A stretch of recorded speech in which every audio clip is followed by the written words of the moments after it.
Hello everyone. कैसे हो आप लोग? आई होप आप सभी अच्छे होंगे, हम भी ठीक हैं। तो चलिए स्टोरी को स्टार्ट करते हैं।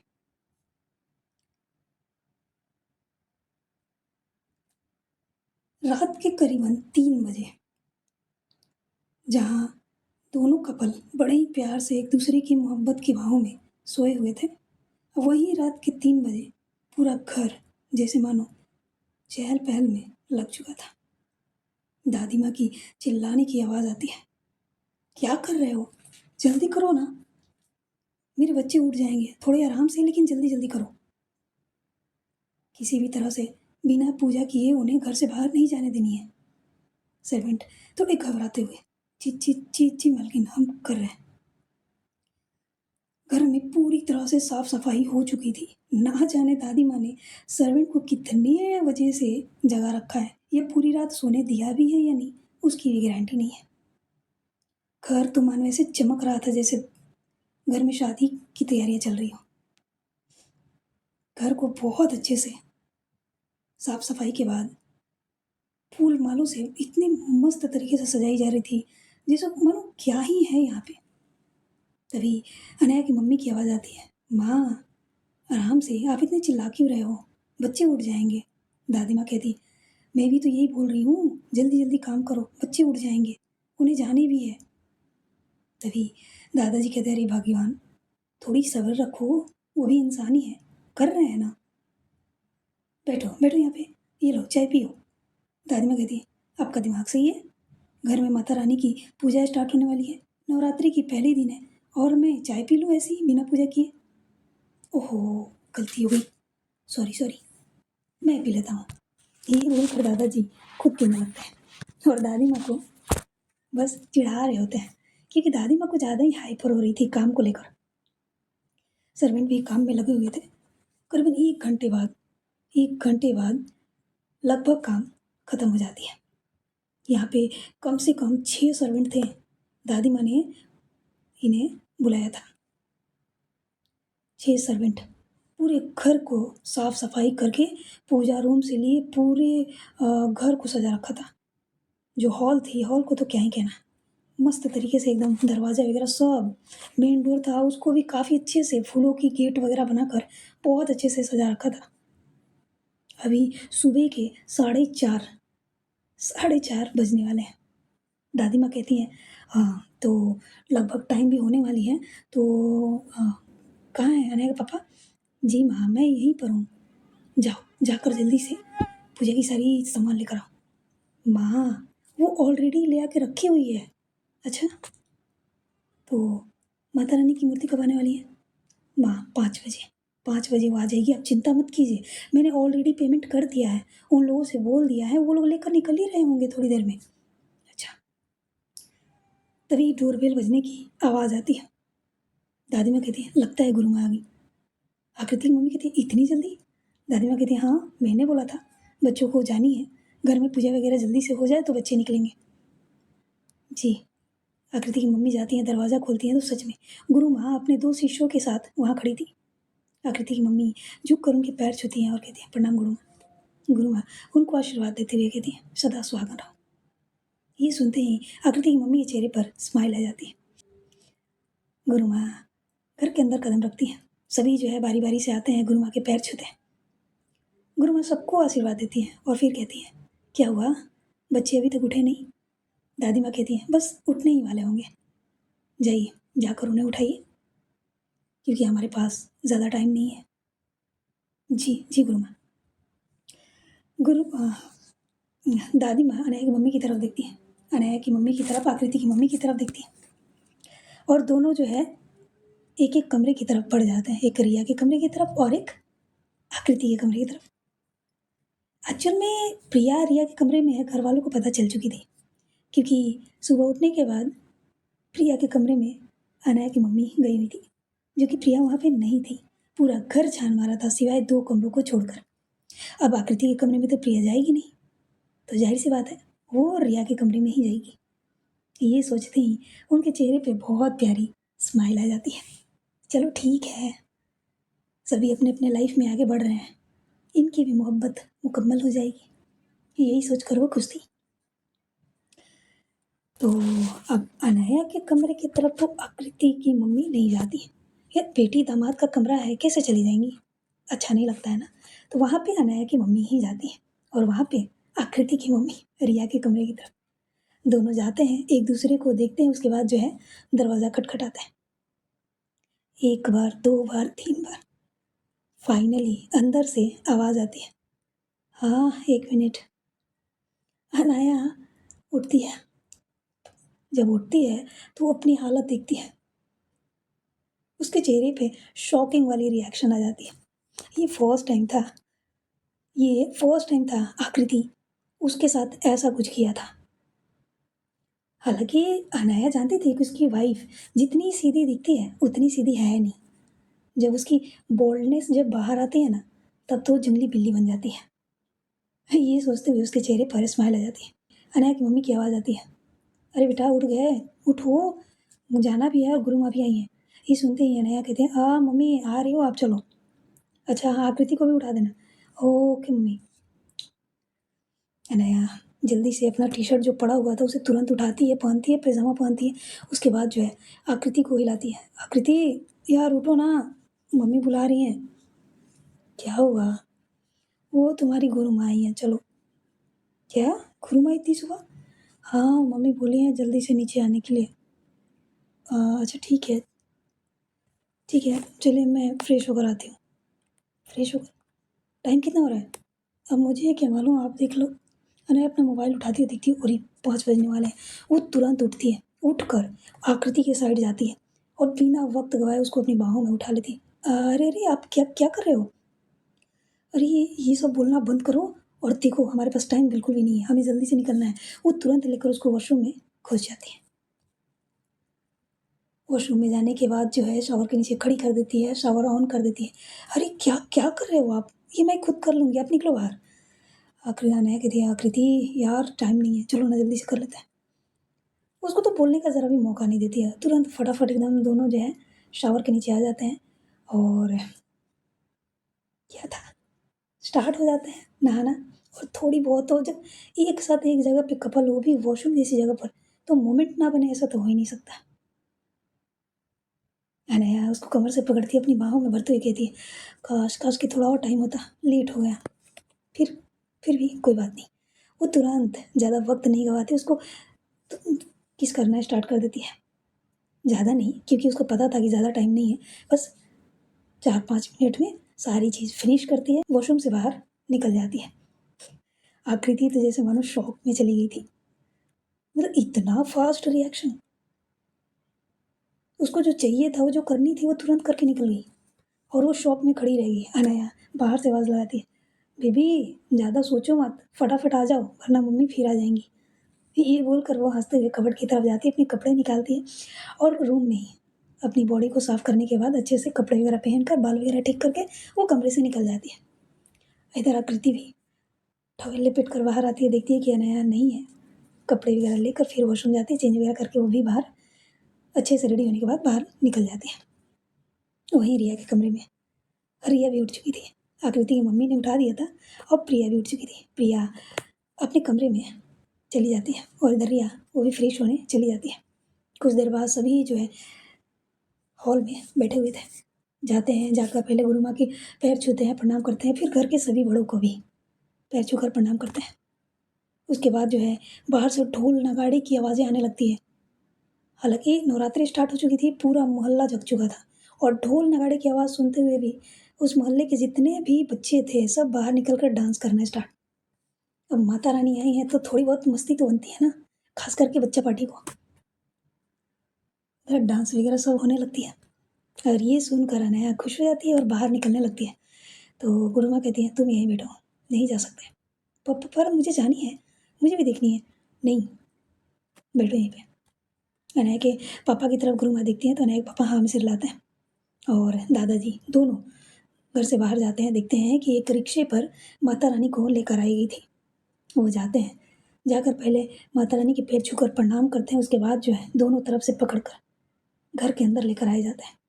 आरती वगैरह करवाने के बाद उसके बाद उनकी स्थापना की जाती है, कलश वगैरह रखी जाती है। ये सारी चीज़ें पूजा वगैरह करने में लगभग 2 घंटे निकल जाते हैं। काफ़ी अच्छे से पूजा वगैरह होती है घर में माता रानी की, वो भी जोड़े में। रिया बैठी थी प्रिया के साथ, हालाँकि वो कपल कपल तो थे लेकिन मैरिड नहीं थे, लेकिन फिर भी गुरु माँ ने उन्हें साथ में बैठने को बोल दिया क्योंकि आज नहीं तो कल वो कपल तो बनने वाले ही थे।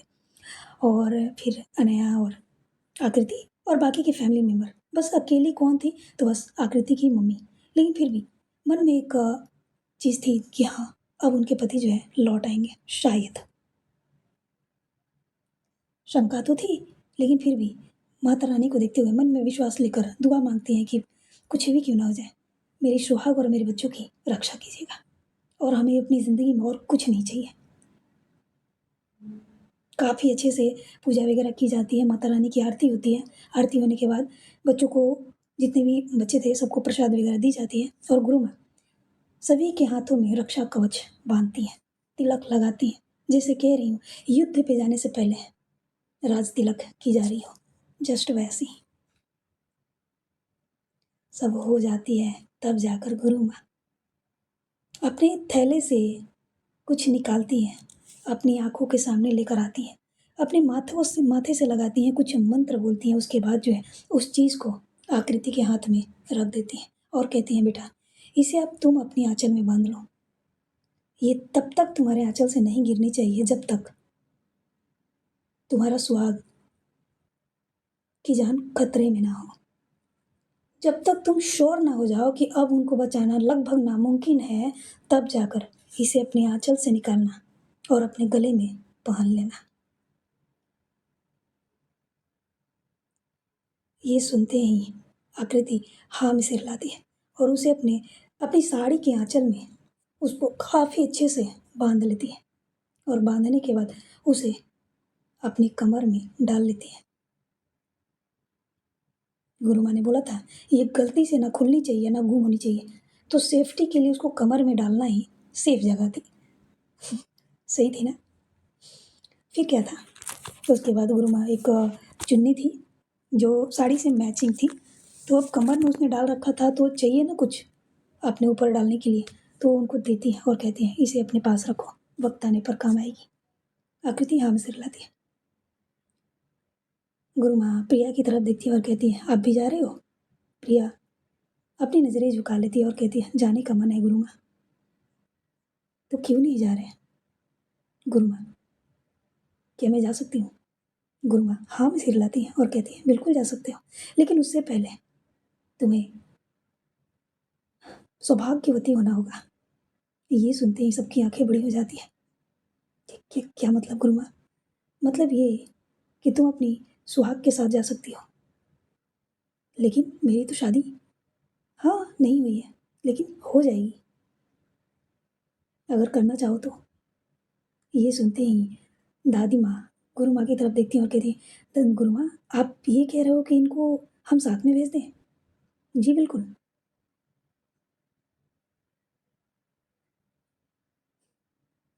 धर्म पत्नी एक शक्ति की स्वरूप होती है, मुश्किल आने पर वो शक्ति बन जाती है और कहीं ना कहीं अपनी सुहाग की रक्षा वो करना बहुत अच्छे से जानती है। आपको इन्हें साथ में भेज देनी चाहिए अगर ये जाना चाहे तो। प्रिया कहती है, मैं जाना चाहती हूँ। रिया कहती है, नहीं बिल्कुल भी नहीं। क्यों नहीं? प्रिया कहती है, नहीं नहीं बिल्कुल भी नहीं, तुम एक आम इंसान हो और तुम वहाँ नहीं जा सकती, अगर तुम्हें कुछ हो गया तो फिर। प्रिया कहती है, मुझे कुछ नहीं होगा, गुरु मैंने बोला ना मैं जा सकती हूँ, मुझे कुछ नहीं होगा। नहीं नहीं मैं तुम्हें लेकर नहीं जाऊँगी। प्रिया कहती है, मुझे जानी है, अगर आप लेकर नहीं जाओगे तो मैं अकेले जाऊँगी, लेकिन मुझे जाऊँगी, मुझे जानी ही है। गुरु माँ रिया की तरफ देखती है और कहती है, बेटा ये आपके हाथ में है, आप ले जाना चाहो या ना ले जाना चाहो, लेकिन याद रखना पार्टनर, पत्नी सिर्फ पत्नी ही नहीं रहती, वो अपने पार्टनर के लिए, अपने पति के लिए वो शक्ति होती है जो वक्त आने पर बाहर आती है। और जब वो शक्ति बाहर आती है ना, तो शैतान हो या इंसान उसके आगे कोई टिक नहीं पाता है। दादी माँ भी कहती है, हाँ बिल्कुल, अगर प्रिया जाना चाहती है तो तुम उसे लेकर जाओ। लेकिन दादी माँ, अब लेकिन वकीन कुछ नहीं, अब गुरु माँ ने बोला है तो जाना चाहिए। गुरु माँ वहाँ पे रखी सिंदूर की थाली आगे बढ़ाती हैं रिया की तरफ। रिया ये देखकर आंखें बड़ी हो जाती हैं। अनाया के चेहरे पर स्माइल आ जाती है और आकृति के चेहरे पर भी स्माइल आ जाती है। लेकिन अब लेकिन लेकिन कुछ नहीं। अनाया की मम्मी वहाँ पे रखी थी एक चुन्नी। अब ये इत्तेफाक थे या कुछ और? माता रानी के लिए चुन्नी मंगाई गई थी, उसमें दो चुन्नी थी। एक तो माता रानी को उड़ा दी गई थी और दूसरी वहीं पर रखी हुई थी। वो चुन्नी उठाकर गुरु माँ वो चुन्नी उठाकर गुरु माँ अनाया की मम्मी को दे देती है और अनाया की मम्मी समझ जाती है और वो चुन्नी प्रिया के सिर पर डाल देती है। ये देखकर रिया जैसे मानो वो भुचक्की सी हो जाती है। मतलब बिना किसी भी तैयारी के और बिना एक जैसा नहीं शौक सा लग जाना अचानक ही ये सारी चीज़ें। और वो सिंदूर जो थी माता रानी की चरणों की थी। गुरु माँ कहती है बेटा बहुत शुभ दिन है, बहुत शुभ दिन, माता रानी का आशीर्वाद मिलेगा। अपनी पार्टनर की मांग भर दो और इसे अपनी धर्म पत्नी के साथ साथ अपनी शक्ति भी बना लो। ये सोचते सोचते वो क्या बोलते हैं आखिर रिया के जो हाथ है ना वो कांप रहे थे। उसने क्या क्या सोचा था और हो क्या रहा था, लेकिन फिर भी अब सबने बोल दिया था तो करना तो था ही। वो धीरे धीरे अपने हाथ को आगे ले जाती है लेकिन उसका हाथ कांप रहा था। वो हाथ को ले जाती है और उस प्लेट से वो सिंदूर उठाती है। ये देखकर प्रिया के चेहरे पर स्माइल आ जाती है और आंखों में नमी। इस पल का उसने कई समय से इंतजार किया था, बहुत टाइम से। वो सिंदूर उसकी मांग की तरफ ले जा रही थी और ले जाते हुए भी वो प्रिया को देख रही थी। प्रिया आंसू भरी आंखों से उसको देख रही थी। रिया जब उसकी आंखों में आंसू देखती है ना तो खुद को शांत कर लेती है और कहती है रहने दे यार, आज नहीं तो कल ये करना ही है ना। अगर इससे इसको खुशी मिलती है तो यही सही। वो अपनी आंखें बंद करती है और तुरंत उसकी मांग में सिंदूर भर देती है। उसकी मांग में सिंदूर भरते ही हर प्रिया अपनी आंखें बंद कर लेती है और थोड़ी सी सिंदूर उसके नाक पर भी गिर जाती है। अनया अपना मोबाइल निकालती है और इस सीन को कैप्चर कर लेती है, अपने मोबाइल में कैद कर लेती है। उसके बाद जो है गुरु माँ, अब मंगलसूत्र तो यहाँ पे था नहीं, लेकिन हाँ जो रक्षा कवच वाली जो धागा वगैरह आई थी उसी में से थोड़ी सी धागा तोड़ कर देती है, अपने माथे से लगाती है। माता रानी के चरणों से उठाए हुए वो धागा थे और फिर वो रिया के हाथ में रख देते हैं और कहती हैं इस एक तरह से ये रक्षा सूत्र के साथ साथ ये मंगलसूत्र का भी फिलहाल के लिए यही चीज़ है उसके लिए। जब वहाँ से लौटेगी तो मंगलसूत्र उसको पहनाएगी, हालांकि अभी था नहीं। उसके बाद जो है गुरु माँ वहाँ पे जो अग्नि वगैरह नहीं थी लेकिन फिर भी हवन हुई थी साइड में और उसके बाद जो है वहीं पर अग्नि की तैयारी की जाती है और वहाँ पे 7 फेरा भी वो करवा देती है और कहती हैं अब आप लोग अपनी यात्रा के लिए प्रस्थान करने के लिए तैयार हैं। अनया ने जो फोटो कैप्चर किया था वो अपने पापा के नंबर पर शेयर कर देती है और कहती है पापा ये फोटो यादगार है, आप रखे रहिएगा। उसके पापा स्माइल करते हुए कहते हैं हाँ बेटा, और हाँ आप लोग अपना ध्यान रखिएगा और मौका मिले और नेटवर्क काम करे, संपर्क हो सके तो संपर्क करते रहिएगा। पापा तो बड़े आसानी से बोल चुके थे ये बात, लेकिन वही जानते थे कि उनके दिल में कितने दर्द हो रहे थे अपने बच्चों को ऐसी जगह पर भेजने में, खुद से दूर। वो चाहकर भी जा नहीं सकते थे। अगर वो गए तो इनके यही बच्चे कमज़ोर पड़ जाएंगे क्योंकि उन्हें भी मोहरा बनाया जा सकता था। ये सारी बातें गुरुजी ने पहले ही समझा दिया था। दादाजी कहते हैं एक बात याद रखना, तुम लोग बाय रोड जा रहे हो और हरिद्वार ज़रूर जाना। हरिद्वार जाकर वहाँ गंगा घाट की आरती और साथ में गुरुजी से मिलकर उसके बाद ही आगे प्रस्थान करना, मतलब आगे बढ़ना। अनया कहती हरिद्वार में गुरुजी रहते हैं? हाँ बेटा, हरिद्वार में गुरुजी रहते हैं, उनसे मिलकर ही तुम्हें आगे बढ़नी है। वो तुम्हें आगे जाने का रास्ता भी बताएंगे और साथ ही साथ आगे क्या करनी है वो समझाएंगे भी। अनया हाँ में सिर लाती है। फिर और भी कुछ चीज़ें तैयार की और भी कुछ चीज़ें तैयार करके दी जाती है। एक बैग लेते हैं ये लोग और उस बैग में सारी चीज़ें रखे होते हैं, खाने पीने की भी कुछ चीज़ें थी। आखिर सफ़र लंबा होने वाली थी, बाय रोड भी जाएंगे तो कम से कम 16-17 घंटे तो लग ही जाएंगे अगर लगातार चले तो। अगर रुक रुक के गए तो और भी ज़्यादा टाइम लग सकते थे। उसके बाद जो है सभी का आशीर्वाद लेते हैं, माता रानी का भी आशीर्वाद ली जाती है, घर परिवार सबका। उसके बाद वो लोग वहाँ से निकलने लगते हैं। आकृति की मम्मी की आंखों में आंसू, अनाया की मम्मी की आंखों में, दादी माँ भी रोने लगती हैं। अनाया उनको देखती है और कहती, कमाल है यार, आप लोग खुद ही भेज रहे हो और खुद ही रो रहे हो, आप बोलो ना मैं नहीं जाऊँ तो नहीं जाऊँगी। ये बोल ही रही थी कि दादाजी कहते हैं बिल्कुल भी नहीं, जल्दी निकलो। दादाजी आप भगा रहे हो? नहीं बेटा, हम रिक्वेस्ट कर रहे हैं, आप जाओ ना, जाकर अपने ससुर को लेकर आओ ना। ये सुनते ही अनाया थोड़ा सीरियस हो जाती है और कहती है, हाँ हाँ, मैं भूली नहीं हूँ, मुझे जानी है, माफ़ करना देवियों, मुझे जानी है, मैं जल्दी वापस आऊँगी और आप लोग के आंसू को अच्छे से साफ करूँगी। ये बोलकर वो पलट जाती है। हालांकि ये बोली थी मजाक मस्ती में, थोड़ा घर घर का माहौल को शांत करने के लिए, लेकिन क्या ये पॉसिबल है? कोई भी माँ बाप अपने बच्चे को ऐसी खतरनाक जगह पर भेजेंगे? भेजना तो बहुत दूर की बात है, वो भेज ही नहीं सकते हैं, लेकिन मजबूर हैं सब के सब वो चीज़ करने के लिए जो कि वो करना नहीं चाहते। आखिर ये की ज़िंदगी की बात नहीं है। उत्तराखंड में भले ही उस राजमहल में कैद हो कई सारी आत्माएं, कई सारे लोग जो कि बेगुनाह हैं, ठीक है, एक पल के लिए हम उन्हें साइड रख भी दें तो अभी भी वहाँ पे घटनाएं हो रही हैं। आसपास के इलाकों में कई सारे लोग अभी भी कभी कभी गायब हो जाते हैं। अगर बाई चांस कोई भटकते हुए उस एरिया में चल जाए तो वो भी, ये कई सालों से चलता आ रहा है।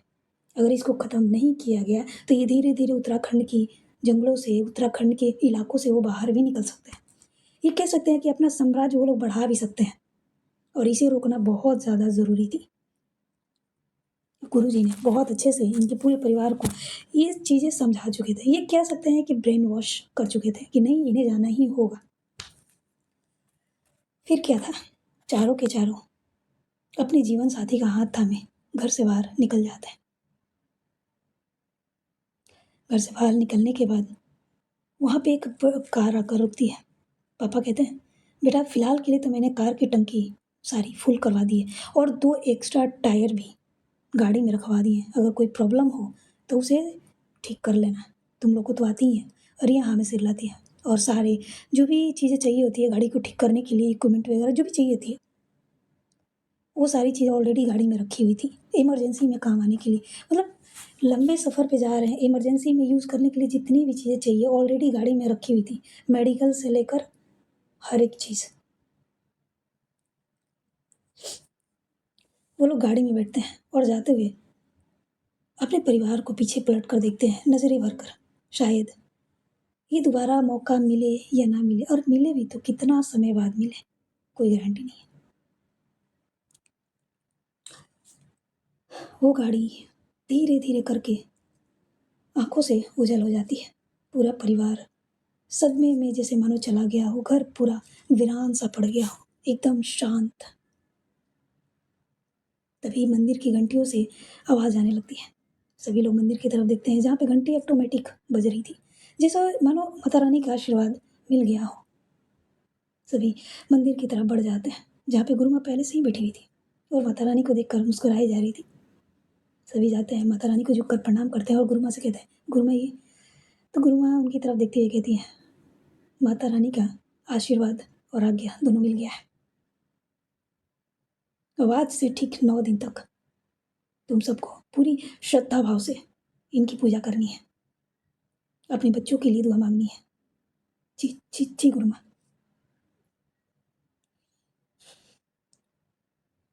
वहीं अनया अनया जो है पीछे आकृति के साथ बैठी हुई थी और आगे रिया प्रिया के साथ ड्राइव कर रही थी कार।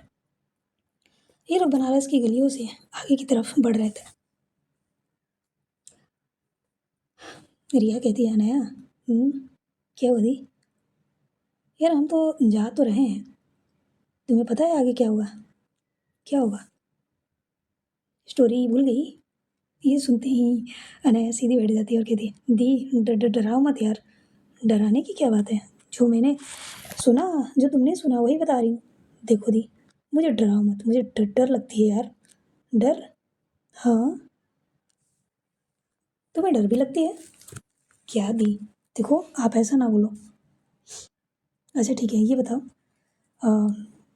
दी, अभी हम लोग बनारस से निकल कर कहाँ जाएंगे? तो रिया बताती है कि हम लोग जौनपुर जाएंगे। जौनपुर? जौनपुर के बाद प्रतापगढ़, उसके बाद लखनऊ है शायद, नहीं लखनऊ नहीं, रैबली शायद, रैबली ऐसे ही कुछ नाम था। तो अच्छा, कितने टाइम लगेंगे यहाँ तक जाने में? 320 किलोमीटर है और 7 से 8 घंटे लग जाएंगे, करेक्ट करते हुए रिया बोलती है, क्योंकि वो गलती से उसके मुंह से निकल गया था। बाप रे, इतना लंबा! हाँ, ये तो कुछ भी नहीं है। हमें पूरी सफ़र तय करने में अगर हम लगातार गाड़ी भी चलाएंगे तो भी हमें 15-16 घंटे लग जाएंगे। अगर हम थोड़ा कहीं कहीं रुक कर जाएंगे ना तो और एक्स्ट्रा। ओहो, ठीक है दी, अब अगर आप थक जाओ तो मुझे बोलना, मैं थोड़ा रेस्ट कर लेती हूँ। क्यों, रात में सोई नहीं थी? रात की बात याद आती ही अनया के चेहरे पर स्माइल आ जाती है और वो आकृति की तरफ देखने लगती है, जो कि वो अपनी नज़रें झुकाए बैठी हुई थी। अनया कहती, किए थे ना दी, किए थे। फिर भी अब गाड़ी चलानी है आगे चल के, तो आप अभी चला लो, फिर मैं थोड़ा रेस्ट कर लेती हूँ, फिर मैं चलाऊंगी तो आप रेस्ट कर लेना। रिया कहती है ठीक है। एक सॉफ्ट सा म्यूज़िक ऑन कर देती है और सभी अपने सफ़र पर निकल जाते हैं।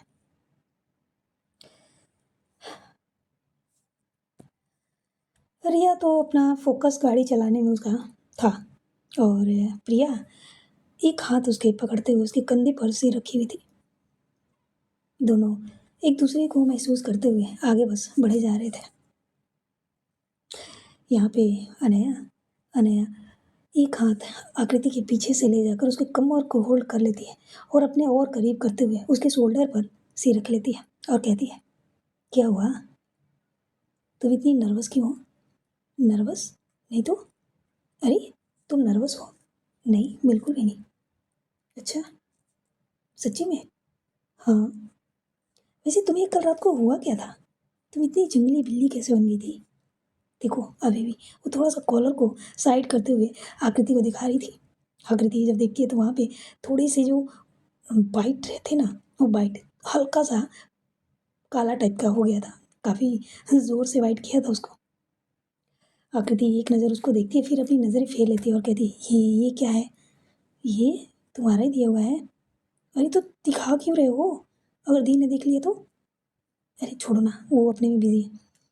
क्या अपने में बिजी है? अरे देखो ना, मेरी दी और मेरी भाभी, जब भाभी बोलती है ना तो थोड़ा सा जोर से बोल देती है। ये चीज़ रिया और प्रिया के कानों में चली जाती है। प्रिया पीछे पलट कर दिखती है, दोनों चिपक कर बैठे हुए थे, तो आकृति थोड़ा साइड हो जाती है।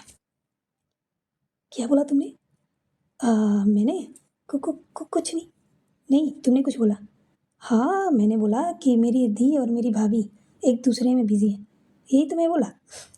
जो ये बोली ना, प्रिया उसको घूरने लगती है और कहती है, जरा फिर से बोलना। भाभी।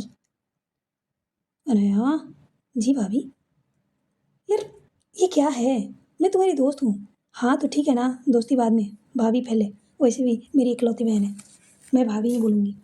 अनया प्लीज़ ऐसा ना बोलो, मैं ऐसे ही बोलूँगी। अब मुझे दोस्ती नहीं चाहिए, दोस्ती खत्म। क्या बोले जा रही हो?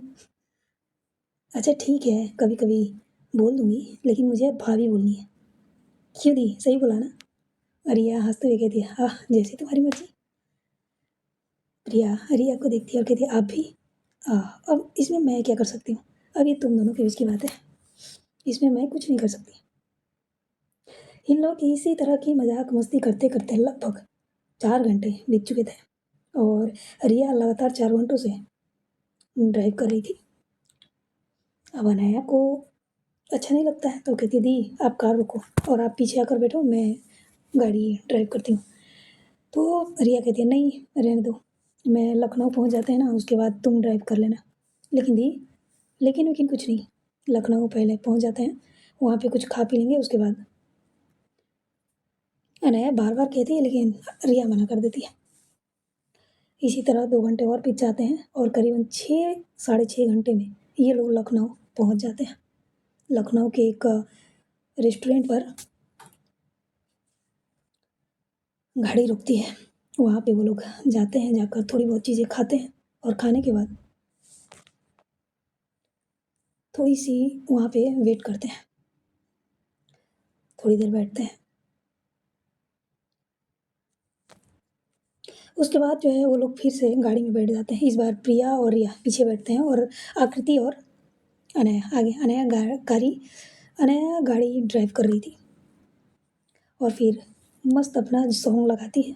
थोड़ी सी अनया को जो है ना वो डीजे वगैरह टाइप के सॉन्ग जो होते हैं ना, बस उसको वो चीज़ पसंद है और वो ज़्यादातर ड्राइव करते समय इसी टाइप का गाना सुनती है। लेकिन जैसे ही वो बजाती है तो थोड़ी सी स्पीकर लाउड थी तो रिया उसको डांटते हुए कहती है, अनया सॉन्ग चेंज करो।